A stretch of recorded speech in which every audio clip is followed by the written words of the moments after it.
For a pressure gauge to be trustworthy, whether it's measuring gases or liquids, it must be exceptionally well made and accurate.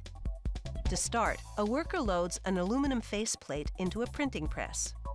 It applies a colored scale used for measuring pressure in pounds per square inches. The type of scale it prints depends on the measuring unit being used.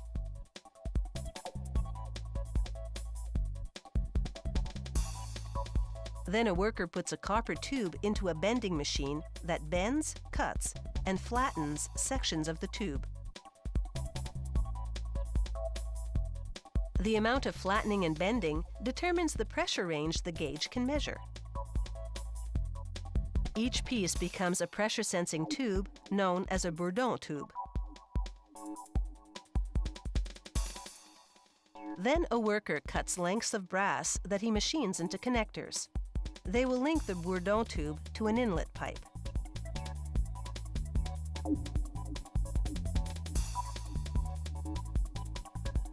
He melts zinc solder in the connector's receptacle, and he mounts the Bourdon tube in the correct position. He fills the gap between the connector and the Bourdon tube with solder. Then he flushes the heated piece with water to cool it down, sealing the tube in place.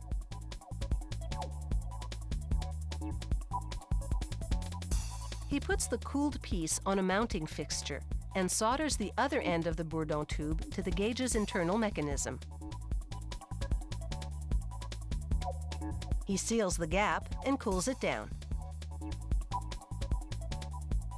Then he puts the finished pieces, or pressure system assemblies, as they're now called, into a cleaning machine. Its hot, soapy water washes away any dirt and loose solder particles. The pressure system assemblies then go onto a leak testing machine that pushes air into the tubes. A stable pressure reading indicates there's no leakage.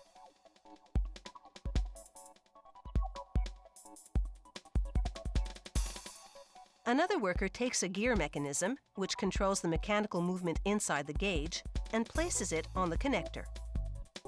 A machine screws the gear mechanism in place. He then takes the gear's connecting link and rivets it to the pressure system assembly.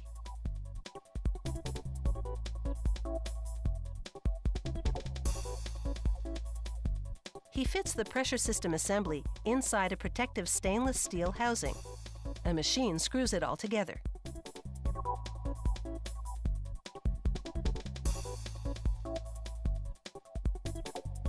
Next, a worker calibrates the assembly. She loosens up the connecting link slightly to prevent friction, puts on the indicator needle, and runs a test. After a bit more adjusting, she puts the faceplate and the indicator needle back on. She ensures the gauge reads accurately at 3 key positions, and then screws the faceplate onto the gauge. A final test confirms it is calibrated properly. Then she puts a glass cover over the faceplate and adds a steel ring to hold it in place. A crimping machine evenly folds the ring's edge until it makes a perfect seal.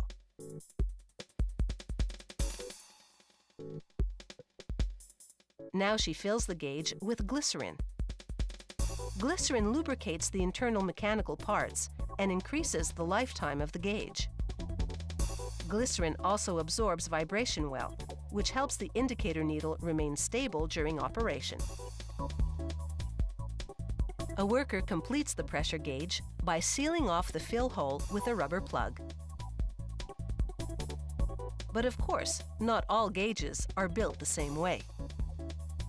As accurate and dependable as a Swiss watch, a trustworthy pressure gauge also has a pretty face.